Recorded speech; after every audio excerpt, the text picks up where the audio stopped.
வணக்க மக்களே, நாம இந்த ஆரோக்கியமான எச்சரிக்கை பதிவில் புற்றுநோயினுடைய ஆரம்ப கட்ட பொதுவான அறிகுறிகளை பற்றி நம்ம விளக்கமாக தெரிஞ்சு கொள்ள போகிறோம். ஏன் நம்ம தெரிந்துக்கணும் அப்படின்னா, இந்த அறிகுறிகள் ஆரம்ப கட்டத்திலேயே நமக்கு தென்படும் போதே உடனே மருத்துவரை சந்தித்து சிகிச்சை பெற்று புற்றுநோயிலிருந்து நம்ம விலகி கொள்ளலாம்.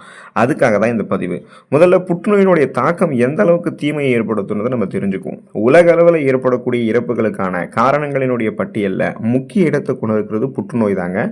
குறிப்பாக 10 மில்லியனுக்கும் அதிகமான நபர்கள்லாம் புற்றுநோய் காரணமாக இருந்திருக்காங்க.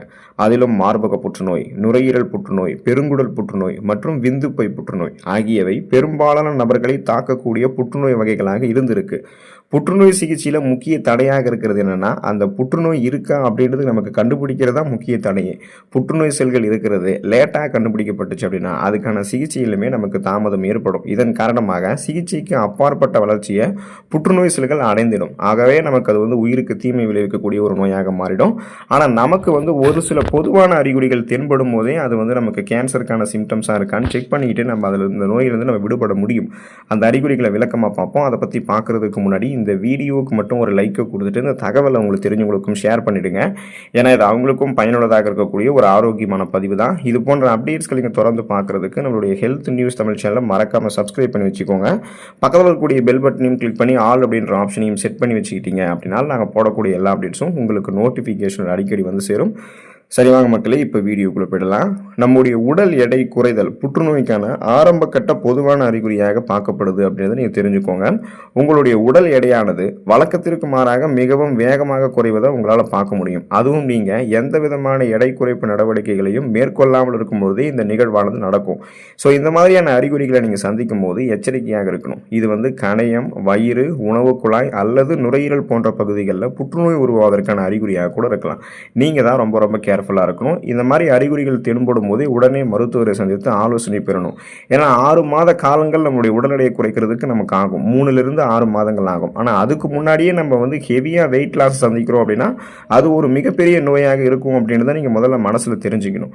அப்போ தீவிர மருத்துவ சிகிச்சைகளை மேற்கொள்ளும் போது அது புற்றுநோயா அல்லது மற்ற எந்த நோய்க்கான அறிகுறியாக இருக்கா அப்படின்றது உங்களுக்கு தென்படும். உடலில் வீக்கம் அல்லது கட்டி ஏற்படுதல் புற்றுநோய்க்கான ஆரம்ப கட்ட அறிகுறியாக பார்க்கப்படுதுன்றதை நீங்கள் தெரிஞ்சுக்கோங்க. உங்களுடைய உடலில் ஏதாவது ஒரு பகுதியில் வீக்கம் அல்லது கட்டி ஏற்பட்டுச்சு அப்படின்னா அதை நீங்கள் கண்டுகொள்ளாமல் விட்டுறக்கூடாது, புறக்கணிக்கக்கூடாது. அது வேறு ஏதாவது ஒரு பிரச்சனையாக இருக்கும் அப்படின்னு நீங்கள் நினைக்கவே கூடாது.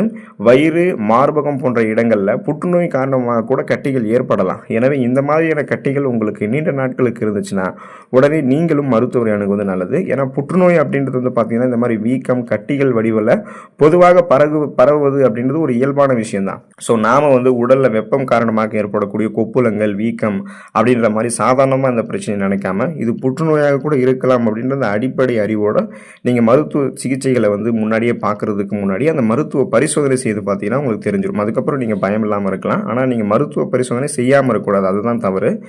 தொடர்ந்து இருமல் உங்களுக்கு ஏற்படுதா பாருங்கள். அந்த மாதிரி ஏற்பட்டுச்சுன்னா அதுவுமே புற்றுநோய்க்கான ஆரம்ப கட்ட அறிகுறியாக பார்க்கப்படுதுன்றது நீங்கள் தெரிஞ்சுக்கோங்க.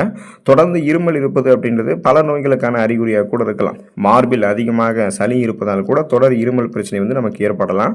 ஆனால் உங்களுக்கு 3 வாரங்கள் ஆரம்பித்து 4 வாரங்கள் வரைக்கும் தொடர்ந்து இருமல் பிரச்சனை இருக்குது அப்படின்னா அது ஒரு மோசமான நோய்க்கான அறிகுறியாக இருக்கிறதுக்கு அதிகபட்ச வாய்ப்புகள் இருக்குது. தொடர்ந்து இருமல் ஏற்படுதல், சளியுடன் கூடிய ரத்தம் வெளியேறுதல், சுவாசிக்கிறதுல சிரமம் ஏற்படுதல், இந்த மாதிரியான அறிகுறிகள் எல்லாமே நுரையீரல் புற்றுநோய்க்கான ஆரம்ப கட்ட அறிகுறியாக இருக்கிறதுக்கு அதிகப்படியான வாய்ப்புகள் இருக்குது. ஸோ நாம தான் கவனமாக இருக்கணும். ஒரு மருத்துவ பரிசோதனை செய்தோம்னா நமக்கு என்ன ப்ராப்ளம் அப்படின்னு தெரிய ஆரம்பிச்சிடும். கவனக்குறைவாக இருக்கக்கூடாது. மச்சம் அல்லது மருவில் மாற்றம் ஏற்படுதல் புற்றுநோய்க்கான ஆரம்ப கட்ட அறிகுறியாக பார்க்கப்படுதுன்னு நீங்கள் தெரிஞ்சுக்கோங்க. உங்களுடைய மச்சம் அல்லது மருவில் ஏதாவது மாற்றம் ஏற்படுது அப்படின்னா அதை நீங்கள் புறக்கணிக்க வேண்டாம். பெரும்பாலான மக்கள் இந்த மாதிரி விஷயத்தை கவனிக்கிறது கிடையாது. ஆனால் இது ஸ்கின் கேன்சர், தோல் புற்றுநோய்க்கான அறிகுறியாக இருக்கலாம்.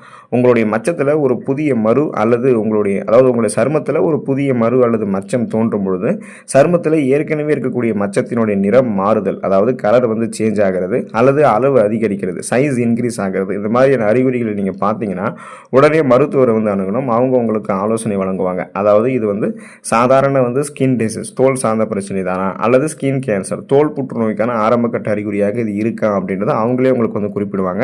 ஸோ நாம் எதுலையுமே கவனம் செலுத்தணும். தோல் சார்ந்த பிரச்சனை பிரச்சனைகள் இருந்தால் கூட அதை சாதாரணமாக விட்டுறாமல் அதையுமே தீவிரமாக நம்ம கண்காணிக்கும் போது தான் அது என்ன மாதிரி பிரச்சனை அப்படின்னு நமக்கு தெரிய ஆரம்பிக்கும். நாமளும் அதுக்கேற்ற மாதிரி சிகிச்சை பெற்று நலமடைந்து கொள்ள முடியும். கவனக்குறைவாக இருக்கக்கூடாது, அதை ஞாபகம் வச்சுக்கோங்க.